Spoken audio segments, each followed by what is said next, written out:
give a goddamn about your demons. How's it hanging, everybody? Welcome to a new album review. Today we'll be looking at Omens, the ninth studio album from Virginian groove metal band Lamb of God. Lamb of God, formerly known as Burn the Priest, have been one of the biggest metal bands throughout the 2000s with iconic albums such as Ashes of the Wake and Sacrament. Making a name for themselves in the metal scene, their instrumentation was always a standout, but nothing stood out more than Randy Blythe's vocals.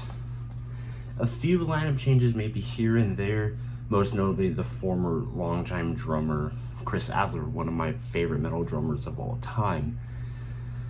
Their last album, the self-titled release in 2010, was kind of in comparison to the rest of their discography, but can Omens bounce them back, or are we looking at a string of duds?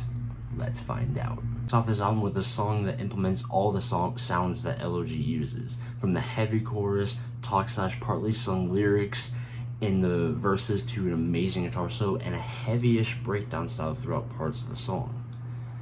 We transition into Vanishing, which feels more like a metalcore song, when some of the riffage reminds me of that early 2000s sound from bands like Killswitch Engage or Unearth. The relentless drums throughout the verses keep your head banging, while the riff provides the catchiness that gets stuck in your head. Bringing back that classic LOG groove metal sound is the next song entitled To the Grave. The riffs right after the chorus are such a nice touch, and it's so nice to hear. Loved it, absolutely solid song. Ditch, although, is by far, hands down, the best song on this album.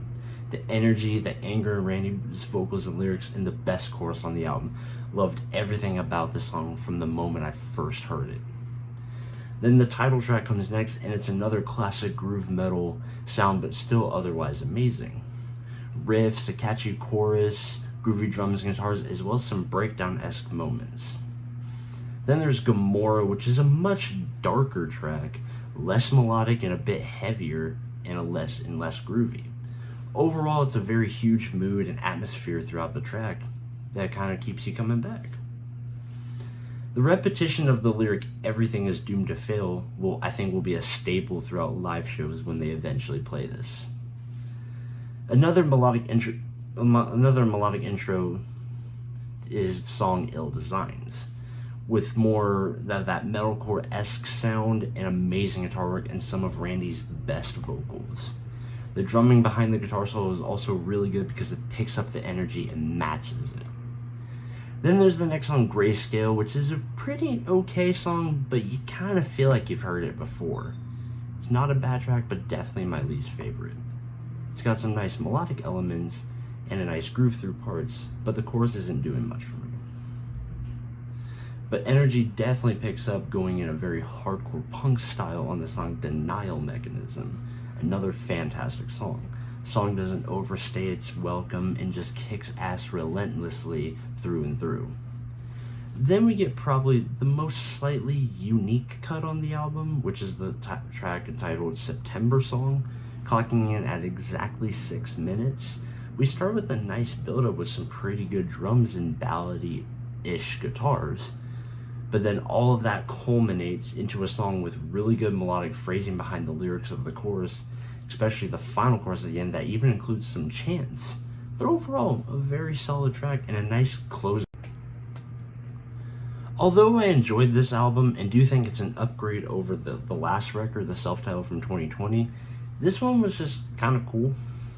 Not superbly amazing by any stretch, but still worth checking out, especially if you're new to the metal scene. Many of the songs like Ditch, Omens, and Denial Mechanism were flat-out bangers, and deservedly so. The rest kind of gets lost on me half the time. I know they are capable of producing a perfect album, and they just didn't do it here.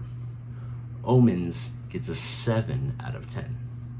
Let me know how y'all felt in the comments below. If you're a longtime LOG fan, how did this album hit for you? And if you're a metal newbie, did this spark an interest to get into metal? Drop your answers down there in the comments, and stay tuned for a good week of reviews, because I've got something in the works that I think that y'all might like. Alright, peace. Face down in a ditch that you dug yourself. You can live and die by the hand of down on wild consequence.